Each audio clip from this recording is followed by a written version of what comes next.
సంస్కృతం ప్రపంచానికి జ్ఞానం నేర్పిన భాష.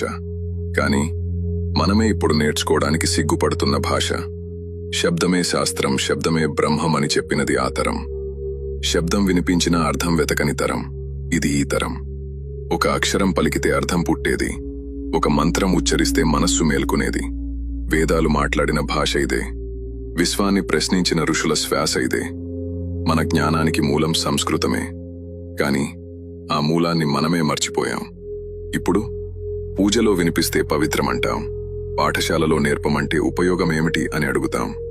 మంత్రం కావాలి కాని భాష వద్దా, సంస్కృతి కావాలి కాని సంస్కృతం వద్దా. ఇది కాలం చేసిన తప్పు కాదు, మన నిర్లక్ష్యం. ఇంగ్లీష్ మాట్లాడితే అభివృద్ధి అంటాం, సంస్కృతం మాట్లాడితే వెనుకబాటు అంటాం. శతాబ్దాలు నిలబెట్టిన భాషను కొన్ని దశాబ్దాల్లో మ్యూజియం వస్తువుగా మార్చేశాం. గురుకులాలు మూసుకున్నాయి, గూగుల్ తెరుచుకుంది. సమాచారం పెరిగింది, జ్ఞానం తగ్గింది. సంస్కృతం చనిపోలేదు, మన ఆసక్తి మాత్రమే చనిపోయింది.